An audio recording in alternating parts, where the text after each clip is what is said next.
We're going to go down in 3, 2, 1. It's your man DJ Seiko Varner on the Fly Guy podcast. I have that dude, that real dude, Sam. What is it? What's your Instagram handle, bro? It's Sam's Corner 2018. Sam's Corner 2018. He runs the corner. You might think you run your little block, but he got the corner. All right. And we got a new head in the spot on the Fly Guy podcast. What's up, Brother Willard? How you doing today, bro? Fantastic, man. Still alive and kicking. 71, got 80 more to go. Wow. Hold on. Did you say you were 71? Yes, sir. Wow. Okay. I didn't. Okay. 71? Uh-huh. Okay. That's what's up.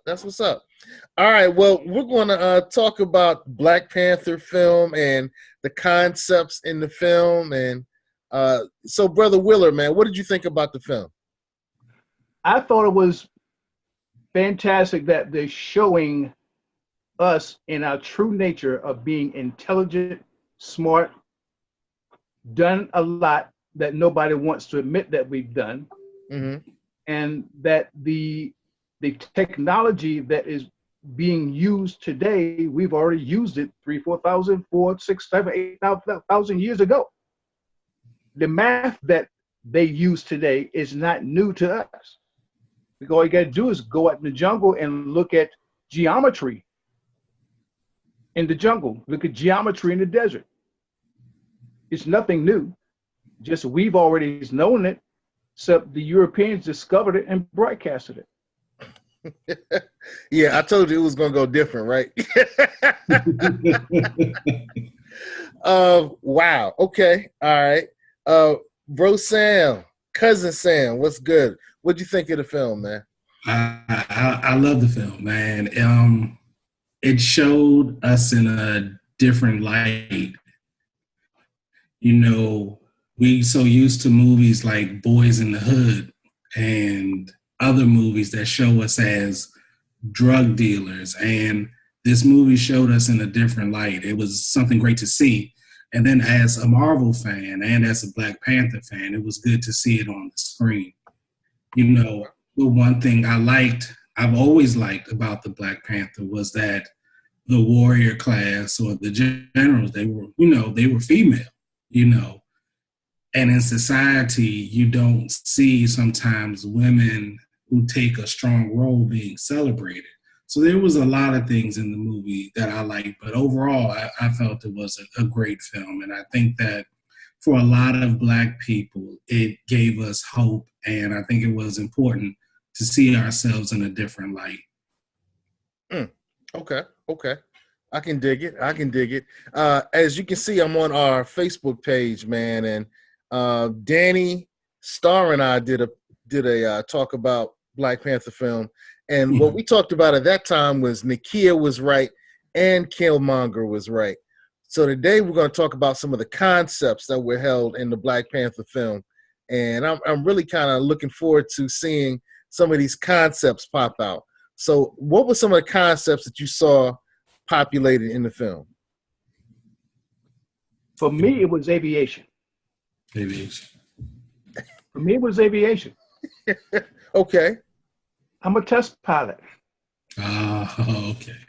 Oh, okay. Demonstrated my ability to fly at the age of 14. I was born a pilot.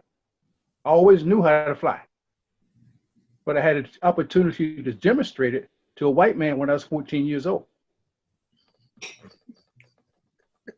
I got over 4,000 hours of flying helicopters and airplanes in combat environment, and I'm also a test pilot. So it's nothing new. We always knew how to do these things. Didn't see that coming. Aviation? Yes. Okay. I'm looking at Lupita.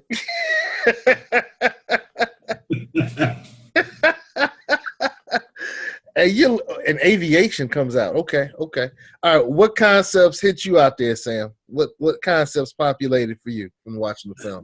God, there were so many concepts. God, trying to think of just one is hard. I think the one of the biggest concepts for me is that, I mean, not everyone knows this, but Martin Luther King and Malcolm X, Magneto and Professor X were based off of them. And Right. so to see that dichotomy in the film with Killmonger versus the Black Panther, and to see two different ways of seeing the world, I think that was very, very interesting. Now, you're not comparing Martin Luther King to T'Challa by any means, are you? I'm not comparing him at all. What I'm saying is that a lot of times, in the Marvel universe, how they used Malcolm X and how they used Martin Luther King as the inspiration for Magneto and for Professor X.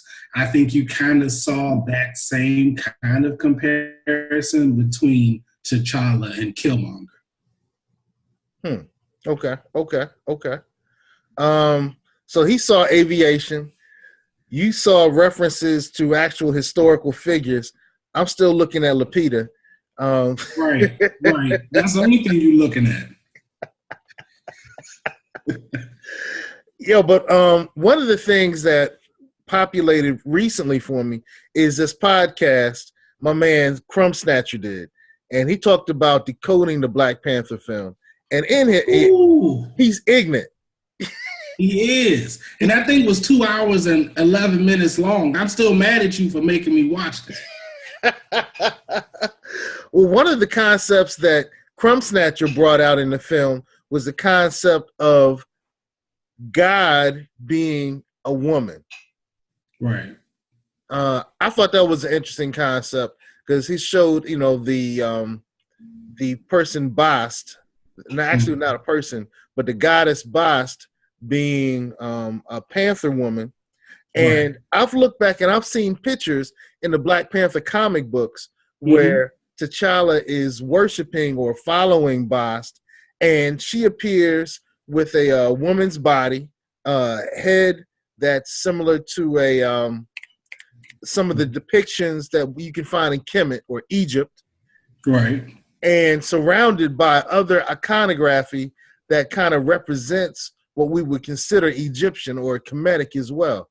So I thought it was kind of interesting because then he also showed that Bast is short for Bastel, and Bastel was the black cat that was often found next to the queens, or when I say queens, I'm actually talking about the female deities in the Kemetic belief system. In the pictures of the goddesses, you always found this cat, a dark cat named Bastel, who was always with the deities and also was referred to as a goddess, a representation of a goddess. So it was really interesting how these Black Panther comics written by Stan Lee, and I can't think of the other guy right now, have a lot of history that ties back or refers back to actual African history.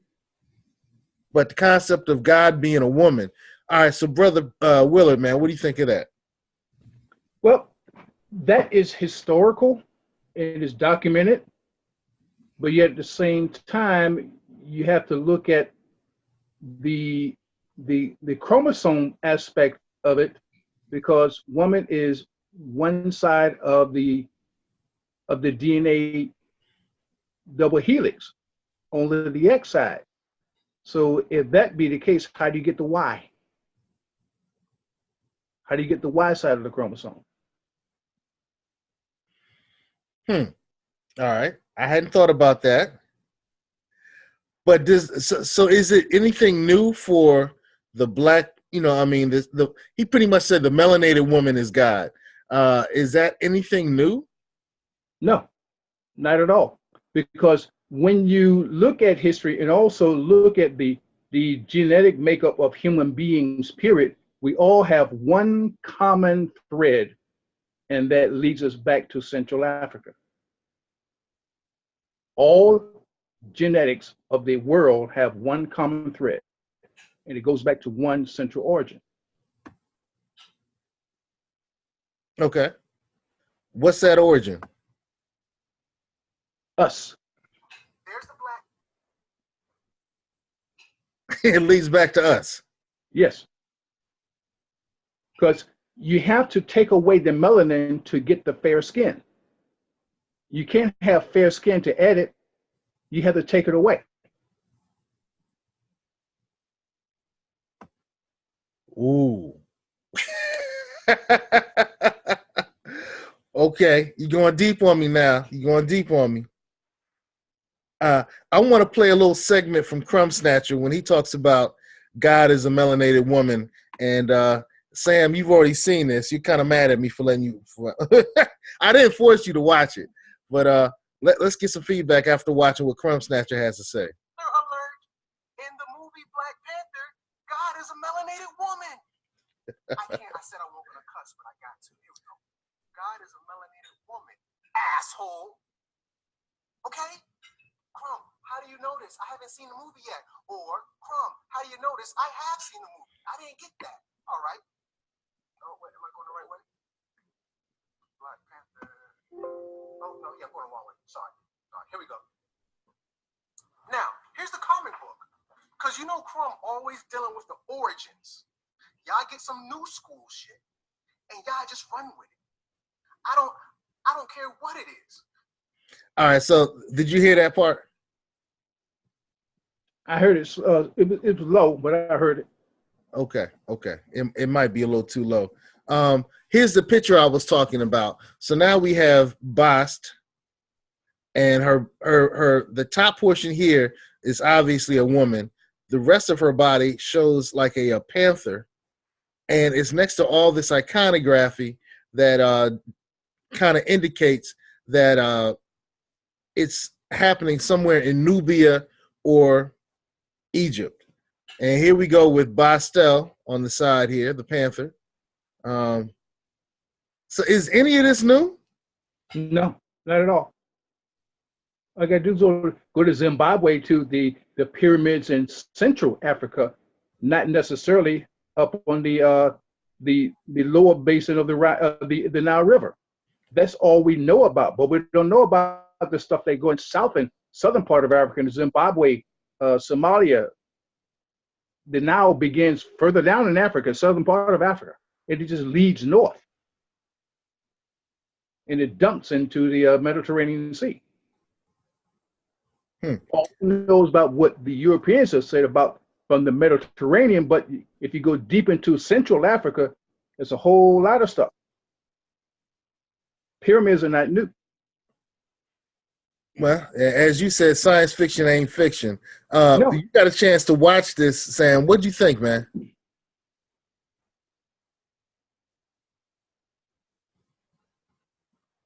Oh, you're muted. How'd you get muted, man? I don't hear you. I don't hear you. Unmute. Okay. How'd that happen?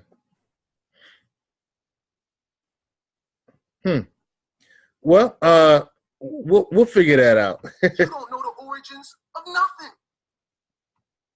All right. Say something again, Sam. Oh, he froze on us. Okay. All right.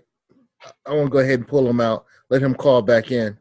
So I know you didn't get a chance to see this Black Panther Decoded, Brother Willer, but you're saying that this stuff isn't new, and this movie really just kind of brought out some things that had already been part of our history, in a really fly way, in a really funky, fresh way, a way that's really attractive. But these are things that we already knew. They made it acceptable. Don't forget now, this particular movie came out after all of the other renditions of the superhero. They had to lead it to make this one palatable. You couldn't lead with this one. It wouldn't work. It would have been rejected. So this has happened to be an add-on, but the add-on now brought in another audience that they weren't expecting. Just like when Barack Obama was elected the first time, he brought on an audience that was not expected. And now we have a new generation that says, I can, and I am better than that. Now, this movie is going to do the exact same thing. I can, I am better than that because this is who I am. This is who I was born to be. And Pythagoras' theorem ain't Pythagoras' theorem at all. It's our theorem. So you saw this movie as another extension of African history, Black history, just portrayed by Disney, Marvel, and unleashing a lot of information that we had already seen, that you should have known, but we have kind of forgotten. Right.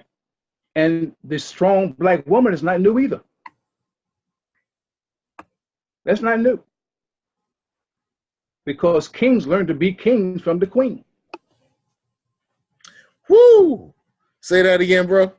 Kings learn to be king from the queen, who is his mother. They learn to be warriors from their father. But a king has to know how to be gentle and harsh and know when to make the difference. But he learns to be a warrior from his father by going out practicing how to defend his people. But he learned how to be wisdom and soft and make sound judgment from his mother. Okay.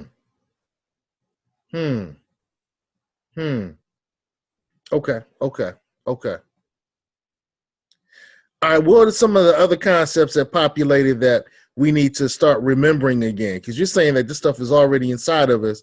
We have just forgotten it, and now we need to pull it back to the surface. It is acceptable to be smart. It is okay to let the world know how smart you really are. It's okay to be intelligent and talk so. It's okay to dress correctly.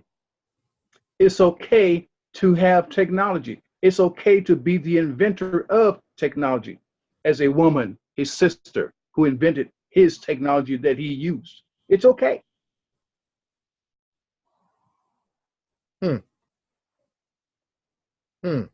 Okay.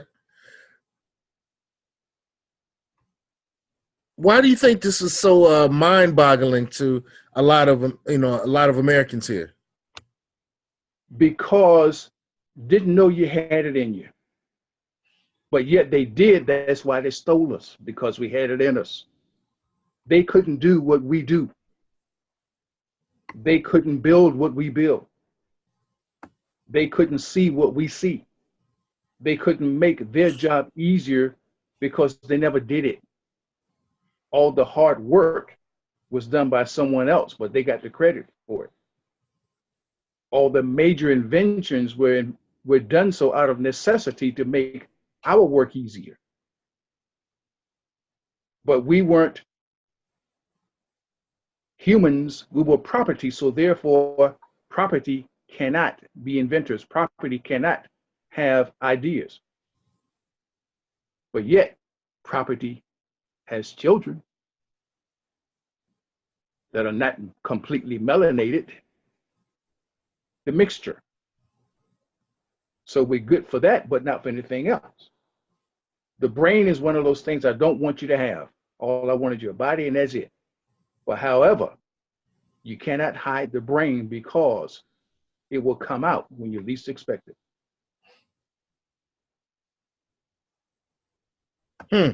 Okay. All right. Tell me a little bit about the Amazon warrior class. You know, the women who were warriors. Is this new? The Amazon warrior class is a misnomer. Because if you know where the Amazon is, in the middle of the doggone jungle in South America, swamp. So warrior is going to be in a swamp that is 40 feet below the floodplain every year. They run around in canoes.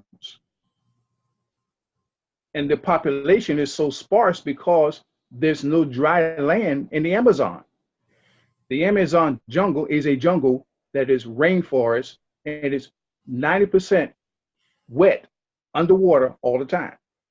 So that's a misnomer. Okay. But we use the term Amazon to talk about tall women who were who is skilled in fighting skills, martial arts. That's a code name. Many times when we in history wanted to put a message out, we buried it in code, in song, in music, in storytelling. Buried in code, symbolism that means something to one person but needs something that's entirely different to us. Okay. And the language of the enemy so that he doesn't know what you're saying when you're saying what he said backwards.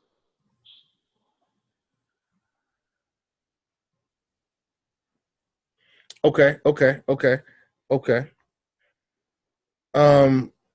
So you're saying that the term Amazon was a misnomer. Yes. And it was a way of hiding information. Yes. What information was it hiding? The true being and the essence of the strong woman able to defend the family, able to support the king. And at the same time, many of the warriors on the field were women. And it did so because who wants to fight a woman? Europeans have the concept of feminine fragility. Right. And if you look at the woman as a feminine, fragile being, you don't expect them to come out and cut your head off. So you hide the truth in their myth of feminine fragility. But hey, strongest thing going are women. Our black women are stronger than our black men today in our culture. Because of the way history has softened us through brutality and through, I just call it terrorism. Yeah, pretty much. Wow.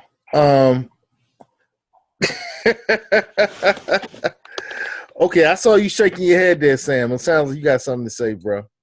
No, I'm agreeing with everything that Willard is saying, man. It's so true. When he talks about the female warriors and he talks about, Europeans and their view of women, we've adopted that, or actually it's been more or less forced upon us. That in this society, masculinity, anything that's male is considered strong, and anything that is feminine is considered weak. That is why even when men talk to each other, we call each other pussies or whatever. We say things, anything that has a feminine connotation, we sing at each other in a derogatory way. Mm-hmm. But, you can't think that femininity or anything that is feminine is like less than, and saying that masculinity is above it.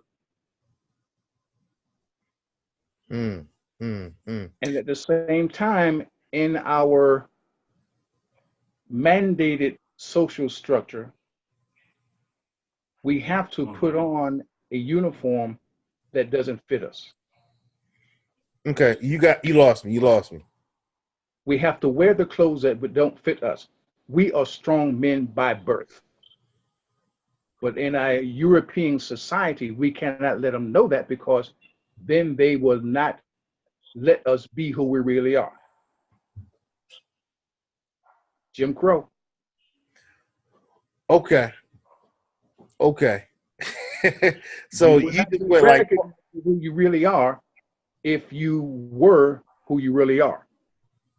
You'd be shunned. You'd be cast aside. You would not be allowed to enter the door. The spook who sat by the door. Okay.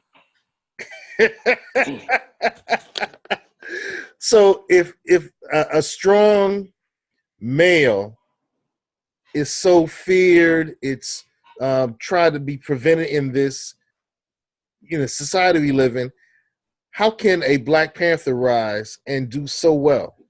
I mean, the symbol of a strong male, he fights, he thinks, He surrounds himself with smart, intelligent women. He, that those symbols of strong manhood are all capitalized right there in this film. How can this film do so well if it's anti-cultural? It's simple. He wasn't. Did you see him fighting against white people? No. Who was the arch nemesis, as Crumb Snatcher put it? But you made a good point. Annoying, but he made a good point. Who was the true villain? It wasn't Claw. It was not Claw. Killmonger took him out. It was Killmonger, and that's the thing. I feel, and this is my personal opinion, white people could accept Black Panther because the villain wasn't white, the true villain. Claw was like a little nemesis here and there. Claw did his stuff here and there. Claw stole vibranium, blah, blah, blah, whatever, whatever. But when you're looking at a movie like this and the arch nemesis is revealed, it was another black man. Wow, part of his family, as Crumb Snatcher says. Exactly. His cousin. Black on black crime is acceptable, but black on white crime is not acceptable. Right. But you have to know how to be smart with it. The king himself, he was a chameleon.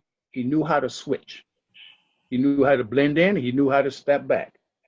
He knew how to be who he needed to be at the time he needed to be. Right. And that's what a smart man has to do in this society. Know when to shut up and know when to step out. Right.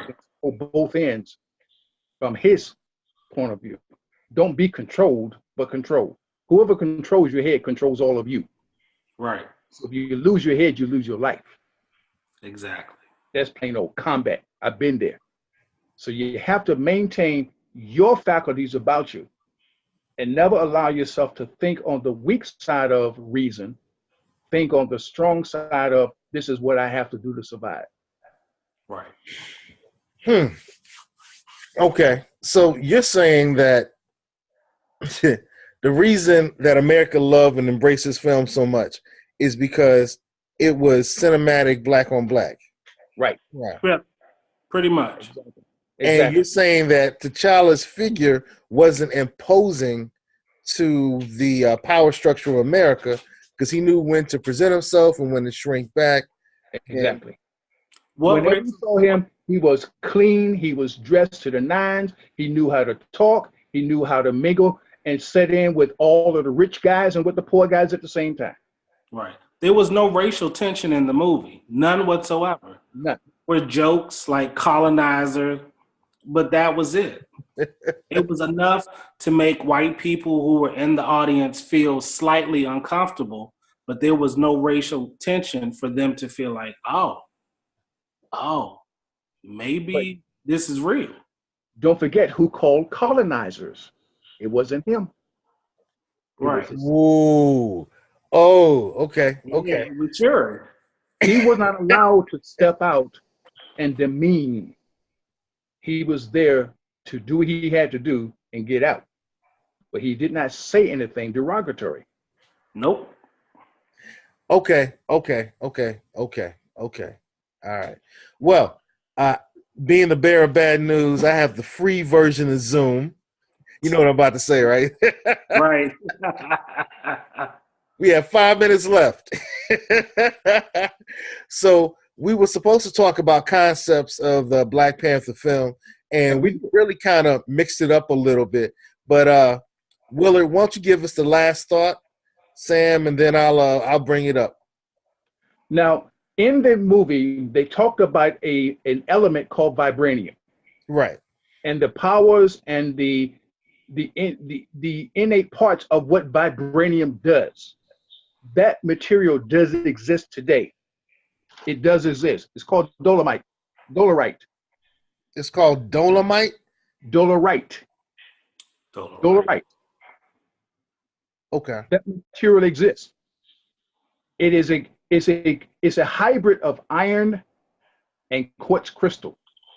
And if you tap it, it has a tone. And if you strike it, it produces a spark. is both light and sound at the same time. And the earth is populated and set out in grids of central energy points throughout the world. And the monuments that we have and we see throughout the world are put on the hub point, junction points of these energy cells throughout the world. And they're plotted. If you look at a Buckminster circle, the equilateral triangles that makes it the ball, that's the grid of the earth. Okay, he deserves a whole Yep. Right. Last thoughts, Sam. Last thoughts, bro. My last thoughts, even though Crumb Snatcher got on my nerves, man, I gotta back on one important thing that he said. He said, look at who wrote this movie. It was Stan Lee, and I believe it was Jack Kirby. Kirby. Right. White people. And my thing is, as we move forward, as we grow, and as we learn, we got to start writing our own stories, and we got to control our narrative. Point blank, period. We got to. You know what? I think after saying that, a little picture in the Kia. I got to go check that out. I think you're absolutely right. We definitely need to provide our own narrative, tell our own story, put out our own content, kind of like what we're doing tonight with our podcast.